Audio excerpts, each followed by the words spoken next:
Okey, Assalamualaikum dan salam sejahtera cikgu ucapkan kepada semua pelajar. Okey, jadi hari ini kita masuk chapter baru iaitu chapter 8 ya. So, cikgu dahulukan chapter 8 berbanding chapter 7 ya. Nanti last baru kita belajar chapter 7 lah, chapter 7 ya. So, untuk chapter 8 kita akan belajar daya dan tekanan. Okey, kita mulakan dengan objektif pembelajaran lah. So, at least hari ini sebab single slot kan, kita semua boleh menjelaskan konsep tekanan dalam mendalir dalam suatu sistem yang tertutup lah. Okey, so sekarang ada dua terms atau istilah yang kamu kena faham, bendalir dan sistem yang tertutup. Okey, kita mulakan dengan konsep tekanan dalam bendalir dalam suatu sistem tertutup. So, apa itu sistem tertutup? Sistem tertutup itu di mana satu keadaan fizikal ataupun sistem fizikal yang ada jirim. Jirim kita ni dalam bentuk bendalir. So, sekarang cikgu terangkan what is bendalir ya. So, bendalir itu adalah jirim yang mempunyai susunan atom yang boleh bergerak, masih boleh bergerak. So, jirim wujud dalam tiga keadaan kan, pepejal, cecair dan gas. Kita tahu struktur ataupun susunan atom pada jirim pepejal tidak boleh bergerak kerana atom tersusun sangat rapat dan padat. Jadi, bendalir ni sebenarnya boleh dikategorikan sebagai cecair dan gas kerana pada cecair dan gas susunan ataupun struktur atom masih boleh bergerak, ada ruang di antara atom-atom tersebut. So, bila mana kita sebut bendalir, kita akan refer sama ada gas ataupun cecair ya. So, sistem tertutup ni kita katakan satu keadaan di mana tiada kemasukan ataupun pengeluaran bendalir tersebut. Kalau cikgu cakap begini mungkin kurang faham, so kita tengok gambar aja. Okay, so let's say kita ada dua keadaan, situasi A dan B. Situasi A, okay, kita ada satu botol. Okay, botol itu kita isikan dengan air. Air kita ya, bendalir kita dalam bentuk cecair iaitu air. So, selepas itu kita tutup rapat. So, keadaan dalam botol tersebut kita katakan sistem tertutup. Okay, sudah tiada kemasukan air ataupun air tidak boleh dikeluarkan. Maksudnya isi padu air tetap. Okey, so apabila kita buat lubang pada botol tersebut, kita tidak kenakan sebarang tekanan. Okey, kita katakan air memancut keluar, okey, daripada ketiga-tiga lubang yang kita buat. Okey, dan basically kita tahu prinsipnya lubang paling bawah which is Z ya, di sini Z ni. Okey. Okey, kita akan nampak lubang di bawah dia punya pancutan air lebih jauh lah berbanding lubang yang di atas. Macam kamu tengok analogi air terjun. Air terjun semakin tinggi dia akan rapat kepada bahagian tepi kan. Okey, samalah situasi dengan A ni. So kalau kita lihat sekarang B kan, apabila kita memberi sedikit tekanan lah, okey, pada botol yang sama, kedudukan lubang yang sama, apa yang berlaku? Okey, ada dua. Air masih memancut keluar, yang paling atas jaraknya dengan botol semakin apa tu paling dekat lah kan berbanding dengan lubang yang paling bawah. Tetapi sekarang jarak air itu sedikit ke hadapan. Kalau kamu nampak sini, sebelum diberi tekanan jarak adalah X. Tapi selepas kita berikan tekanan, jarak air yang memancut sudah ada D. X tambah D. Maksud D itu adalah jarak tambahan yang terhasil akibat tekanan yang kita berikan. Alright, so sama juga konsepnya, lubang paling bawah akan menghasilkan jarak air yang lebih jauh. Okey, itu maksud sistem tertutup lah. Okey, sebenarnya bila kita belajar sistem tertutup ni, muncullah satu prinsip yang kita akan belajar berulang kali, iaitu prinsip Pascal ya. Pascal ni nama saintis yang menemukan prinsip inilah ya. So, apa yang dinyatakan dalam prinsip Pascal? Penyebaran tekanan yang diberikan ataupun dikenakan sesuatu bendalir. So, cikgu highlight balik bendalir itu sama ada cecair atau gas dalam suatu sistem tertutup, itu syaratnya adalah seragam pada keseluruhan bendalir tersebut dan ia bertindak ke semua arah. So, kalau susah faham ayat ini terlalu panjang, kita lihat gambar aja seterusnya. Okay, ini apa yang dikatakan oleh prinsip Pascal. Okay, so bila cikgu tekan omboh ke dalam, we need to say we give pressure, tekanan. Apa yang berlaku pada tekanan tersebut? Tekanan tersebut akan dialirkan ke semua arah. Okey. Nah, dialirkan ke semua arah. Okey, menerusi bendalir. Kalau di sini bendalir kita adalah air, iaitu bentuk cecair kan. So, selepas daya ataupun tekanan dialirkan ke semua kawasan secara seragam. Maksudnya kalau kita ada sini ada 7 lubang. Okay, tujuh lubang ini diberikan tekanan yang seragam, maka air akan memancut keluar daripada semua lubang pada ataupun dengan daya yang sama. Maksudnya daya kita bagi katakanlah di sini daya kita A. Maksudnya sampai ke lubang-lubang ini, 7 lubang ini, semua daya yang sama. A begitu. So let's say kalau ada 10 lubang, maksudnya 10 lubang mendapat daya yang sama. Alright, itu yang dimaksudkan dengan prinsip Pascal. Satu tekanan dia boleh hasilkan daya keseluruhan mendalir secara seragam. So selepas kita berikan tekanan, apa yang berlaku? Air memancut keluar ya. So ini adalah contoh soalan dalam buku teks yang mungkin akan disoal dalam bahagian B ya, session B. Okay, so apa yang berlaku bila kita ada gambar raja ini? Ini bila you nampak ombol saja, lepas tu ada nampak arah tolakan, itu prinsip Pascal lah. So di sini kita akan nampak liang-liang. Liang is lubang ya, hole ya. Liang-liang pada set ini. So, dia punya soalan yang pertama, bagaimanakah air terpancut dari kelalang melalui liang halus? So, bagaimana kita mau pancutkan air? Dengan memberi tekanan mengikut arah tolakan ombor. Ataupun kalau kamu punya jawapan dengan memberikan tekanan pun diterima. Okey, nombor 2, lakarkan corak air yang terpancut. So kan bila kita lakarkan corak air, jawapannya macam ni. Ini corak air, tetapi mengikut berapa liang yang ada. Kalau di sini ada 10 liang, maka ada 10 lah pancutan air di situ. Alright, so cikgu harap kamu boleh faham ya. Okay, next one kita akan pergi kepada bahagian yang susah sedikit ya. Okay, so bila kita belajar Pascal, Pascal ni dia punya prinsip kita gunakan dalam sistem hidrolik kita.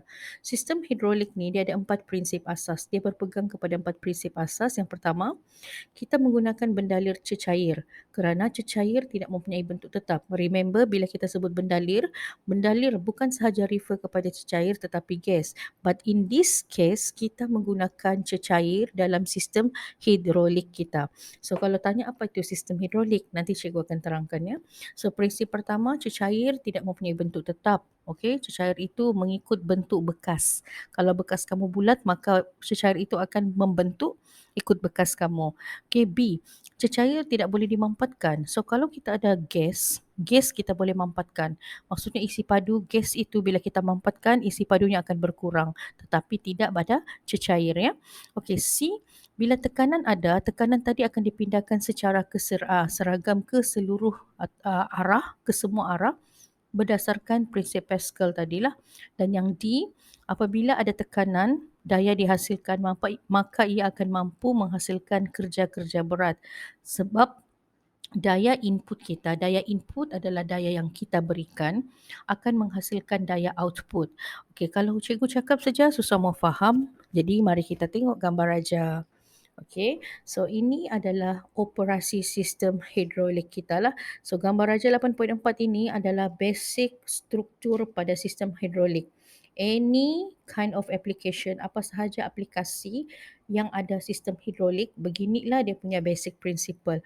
Okay, kalau nampak di sebelah kiri, kita bagi 10N. N adalah menunjukkan daya, okay, daya. Daya kita berikan okay, ke atas omboh. Omboh ni kawasan atas ni ya. Okey, menghasilkan tekanan. So maksudnya ini adalah daya input. Apa yang kita berikan, macam kita tekan itu daya input. So bila ada daya input, dia akan menghasilkan satu tekanan dan tekanan ini akan dipindahkan melalui bendalir secara seragam ikut prinsip Pascal ya. So dia akan pindah ke sebelah kanan. Okey, daya input tadi akan dipindahkan ke sebelah kanan menghasilkan tekanan pada bahagian kanan ini. Yang mana tekanan tadi menghasilkan daya output yang lebih besar. Dengan simple way kita boleh cakap begini, kita tekan sikit tapi kita boleh hasilkan daya yang besar untuk mengangkat beban yang lebih berat.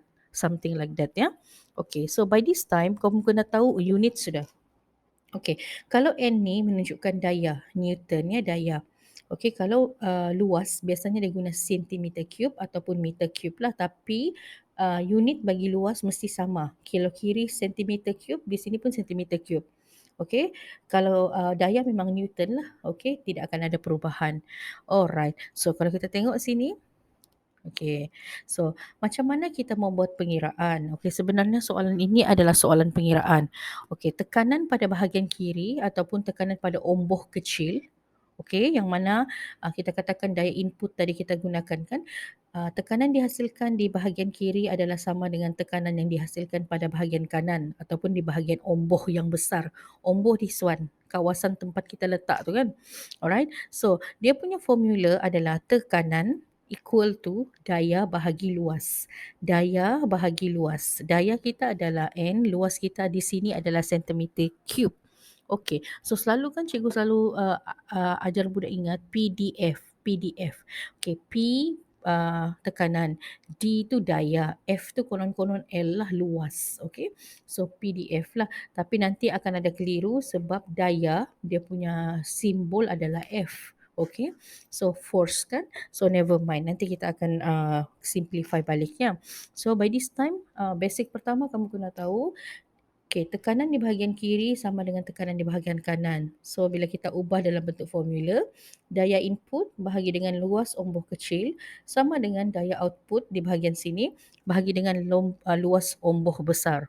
So sekarang kita cek apakah kita mesti ada empat, sekurang-kurangnya tiga, tiga informasi ataupun maklumat baru kita boleh buat pengiraan.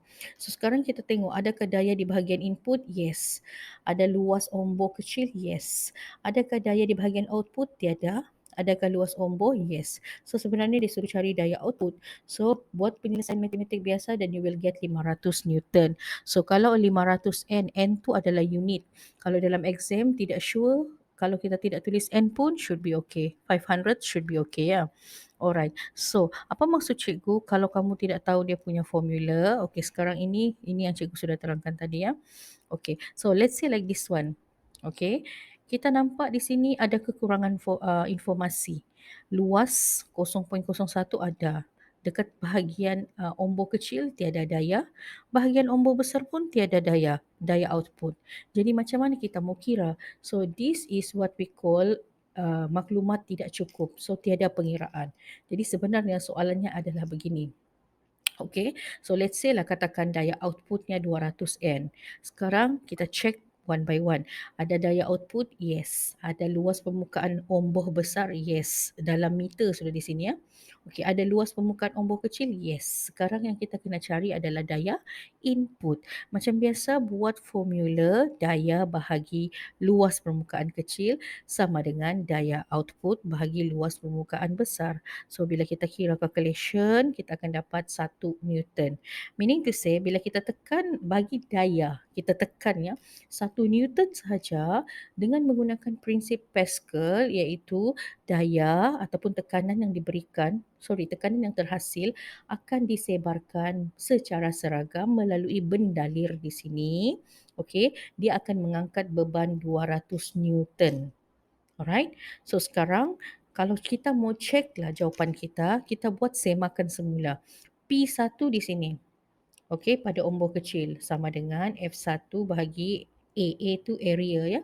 So 1 Newton yang kita kira tadi bahagi 0.01 meter square. So kita akan dapat 100 Nm square ya, ataupun Newton Newton per meter square ya. So unit tidak penting. Kalau tidak dapat unit pun should be okay. So kita akan dapat actually 100 tekanannya. Okey, bila kita buat pengiraan semakan untuk bahagian omboh besar, okey, pressure kedua sama dengan daya output 200 Newton bahagi dengan luas omboh besar lah 2 meter per square. 2 meter square, so kita akan dapat 100. So betul lah kita punya pressure pada daya input sama dengan pressure yang dihasilkan pada daya output. 100.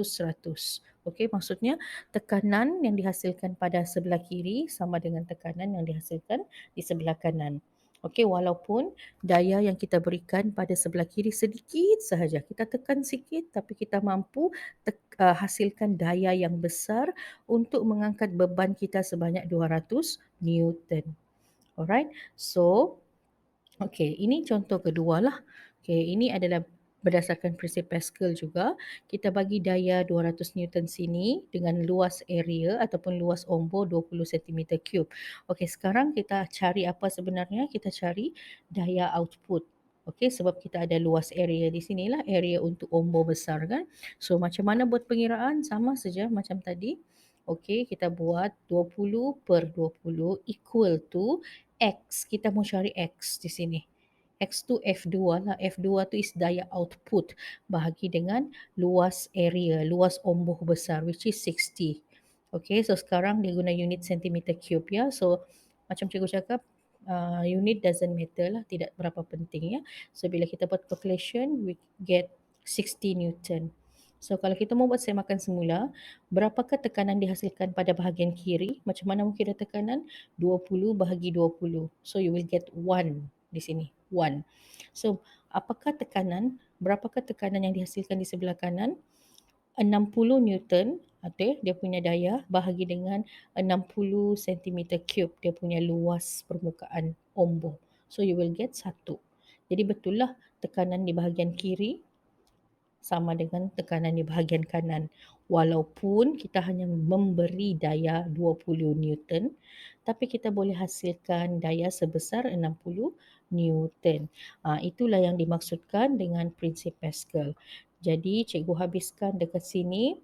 Untuk latihan kita akan buat pada hari Jumaat lah, latihan satu pada hari Jumaat, dan selepas ini cikgu akan bagi satu latihan simple sahaja, kamu boleh buat screenshot dan hantar pada cikgu.